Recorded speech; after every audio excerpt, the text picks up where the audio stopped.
Фъншуй възприема дома като жив организъм. Тоест има аналогия между човешки организъм и дома.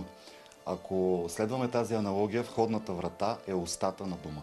Оттам постъпва както положителната, така и отрицателната енергия. Идеята на фъншуй е да ограничи отрицателната енергия и да привлече колкото се може повече положителна енергия през входната врата. Днес личното пространство е ограничено до 100 квадрата в добрия смисъл на думата, в добрия случай. И входната врата е изключително важна за правилното циркулиране, за правилното привличане на енергията. Като елемент от входната врата най-важен е прага. Прага е този, който отделя нашия свят, нашето хармонично пространство, нашето лично пространство от външния, неподреден по наш стил свят. Затова къща без праг е разграден двор. Не случайно, когато човек се спъне на праг, се казва, че домашния дух, както е в българската традиция, всъщност фъншуй на български си е домашния дух. Просто ние сме го вкарали в ние българите сме го вкарали в една по-условна рамка. Тоест дома се пази, домът те предупреждава, този човек не идва с добри намерения, спъна се на прага, на границата. Влизайки навътре е много важна зоната на антрето. В понятието дома като жив организъм това е устната кухина. Както човек се грижи за устната си кухина, така трябва да се грижим за антрето, да нямаме лош дъх, да бъдем с чисти и блестящи зъби. По същия начин е с антрето. Антрето трябва да бъде свободно. Антрето трябва да бъде приветливо. Моята консултантска дейност показва, че българина като цяло много пренебрегва тази зона. Обикновено там са много закачалки с купче на дрехи, да не говорим за обувките.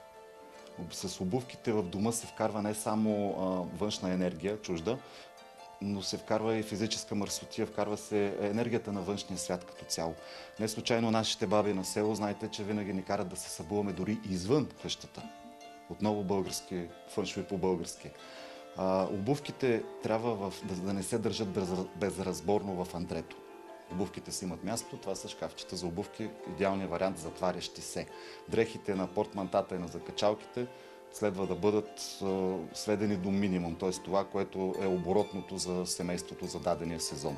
За цветовете на коридорите, пак казвам, че фъншуй работи с посоките на света, но ако приемем, че коридорите са центъра на пространството, на това пространство, там управлява елемента земя.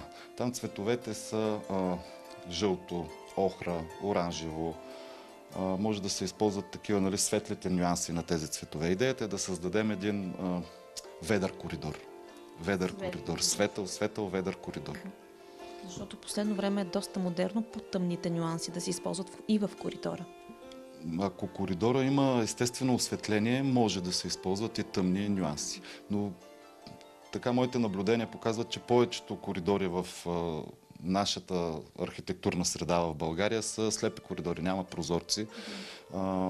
Вратите обикновено са плътни. Аз препоръчвам, когато искаме да осветим един коридор, то да сложим стъклени врати, в смисъл с стъкло, врати, остъклени врати, които на помещенията, които имат прозорци. Така че през стъклото, дори замъглено, да влиза естествена светлина към коридора.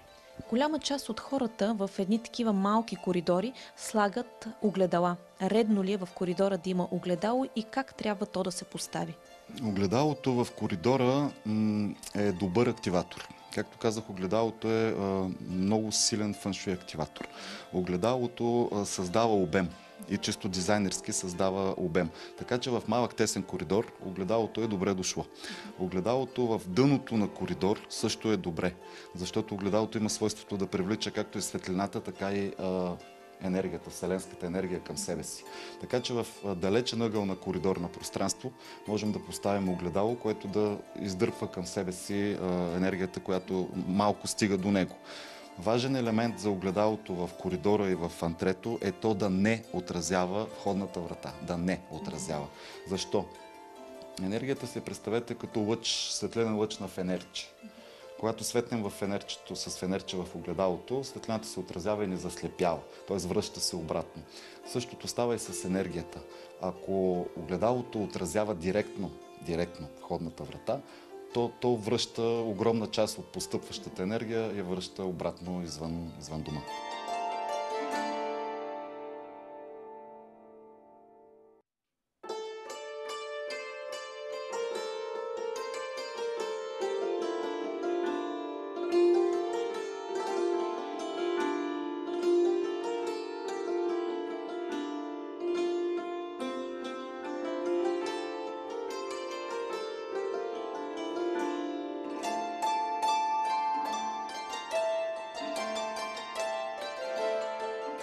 Ето ще нарисуваме един коридор с една входна врата, по-скоро антре. Антре с входна врата, която се отваря, да кажем така. Желателно входната врата да се отваря навътре. Навътре. Тук я нарисувах навън. Тоест това е антре и тук имаме вече някакви коридори.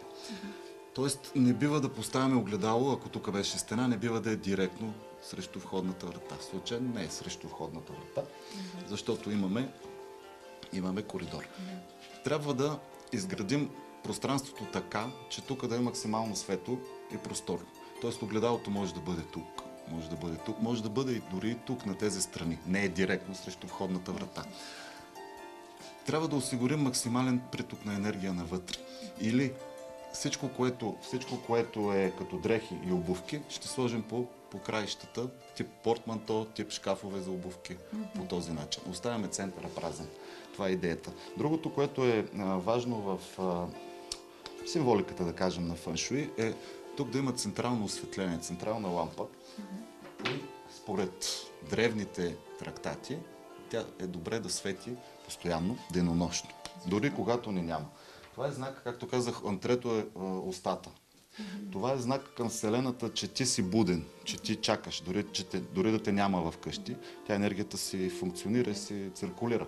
Когато имаме лампа в антрето и тя е постоянно запалена, това е знак, че ние сме с отворени обятия, с отворени шепи, чакаме, привличаме по-скоро космическата енергия. Ето казваме, че този коридор е значително дълъг, слагаме по този начин шахматно някакви декорации, за да забавим хода на енергията по този начин, да не е директно нагоре. Картини, аплици, може да са светлина.